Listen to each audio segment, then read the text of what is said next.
literatura piauiense precisa ser valorizada e reconhecida pelo Brasil.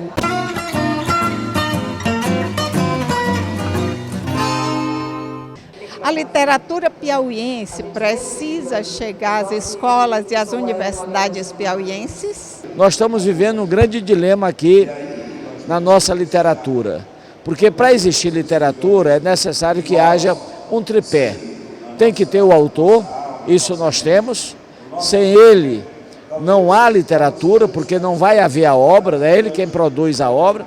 Tem que haver o meio, onde a obra faz circular, isso nas feiras literárias, nos salões, nas escolas, nas bibliotecas, dentro de nossas casas, mas está faltando uma peça fundamental, que é o leitor.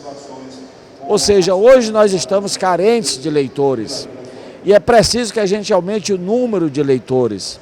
É claro que nós estamos rivalizando aí com essas novas tecnologias, a galera, como se fala, está mais ligada, tá certo, no WhatsApp, no Facebook, no Instagram, tá certo, mas precisa trazer isso também para a literatura, é importante isso daí.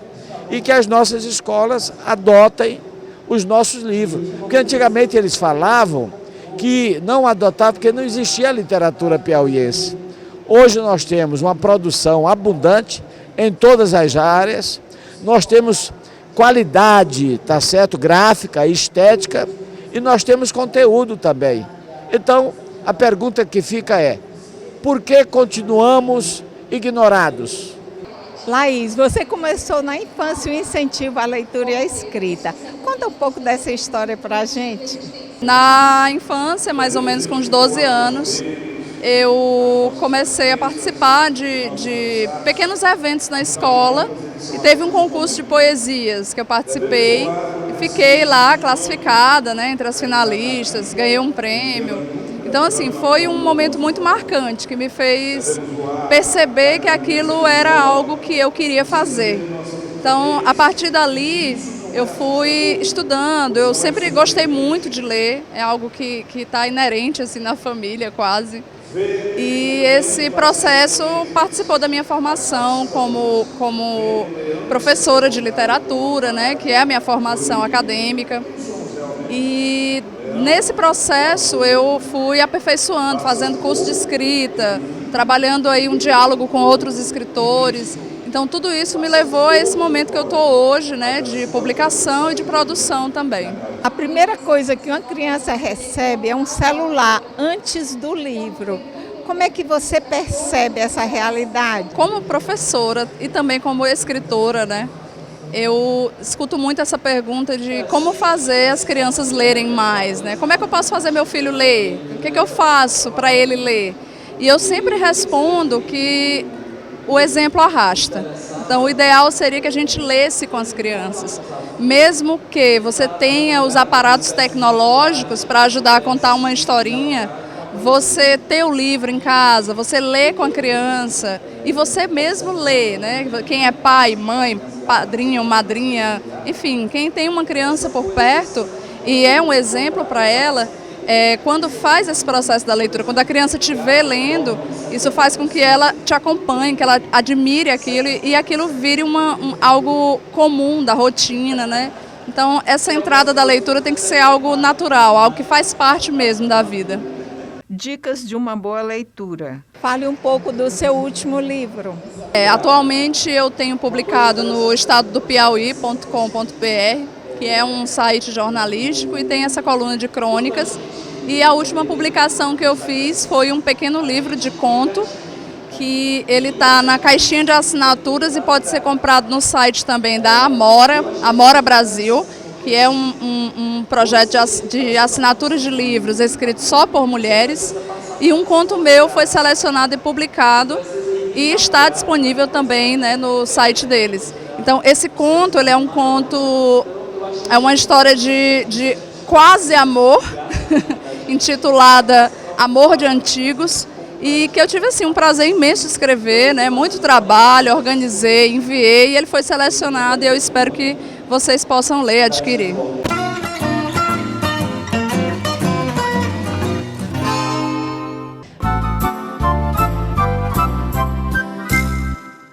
Menina que Não Gostava de Ler, de Lília Gramacho, ilustrações de Liz Sabac.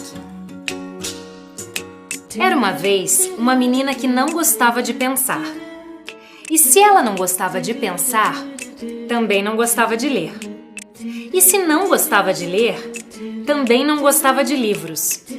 Por isso, se alguém de teimoso lhe dava um livro de presente, ela ficava furiosa.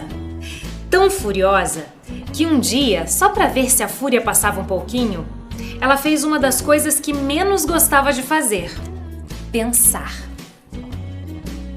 E pensou, e pensou, e pensou, até que de tanto pensar, quem não está acostumado tem que pensar mais que os outros.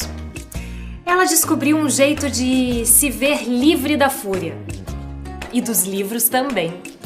Ela pensou assim: se eu não abrir o livro, não vou poder ler o que tem dentro dele. E se eu não ler o que tem dentro dele, não vou poder conhecer suas ideias. E se eu não conhecer as suas ideias, eu não vou poder pensar nelas. Pronto! Era só abrir um presente e descobrir um livro lá dentro, que ela o pegava fechadinho como veio e o prendia na estante. Livro preso na estante é como um tesouro perdido à espera de ser descoberto. Durante muito tempo foi assim, ganhando e prendendo, ganhando e prendendo. Podia ser livro pequeno, grande, grosso, fino, só de letras, só de desenhos e até de letras e de desenhos juntos. Ela ganhava e prendia. E foram tantos os livros que ela prendeu que a estante foi ficando pesada de gorda, enquanto a menina emagrecia. No começo ninguém percebeu, mas a verdade é que quanto mais o tempo passava, mais a estante engordava e a menina emagrecia. E foi assim, de tão magrinha, que ela adoeceu. Vendo a filha tão fraquinha daquele jeito, seu Benedito e Dona Serafina resolveram levá-la ao médico. O primeiro achou que fosse garganta e proibiu sorvetes e picolés. O segundo achou que fosse dor de barriga e proibiu doces e chocolates. E o terceiro achou que fosse paixão e proibiu a visita do namorado. Mas o fato é que ninguém descobria o que a menina tinha. E repetiu tantas vezes que a estante, por falta de espaço, foi obrigada a apertar ainda mais todos os livros, que foram obrigados a apertar ainda mais as suas ideias, que foram ficando espremidas, até que uma delas não aguentou e fugiu. E a ideia era assim: os homens se alimentam de diversas formas. Ler é uma delas. Não emagreça, mantenha-se nutrido. Era uma ideia muito bonita. Daquelas ideias que fazem a gente parar só para ficar pensando nelas. E se a gente pensa, ela não morre. Por isso, a ideia fujona precisava encontrar um lugar onde pudesse crescer e fazer nascer outras ideias. Foi quando ela descobriu a menina que de tão magrinha quase não se via.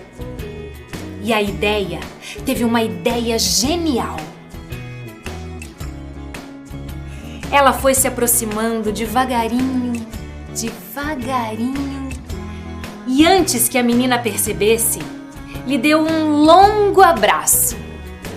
E ela sentiu uma vontade irresistível de soltar um livro da estante. E soltou. Bastou soltar um para querer soltar todos os outros.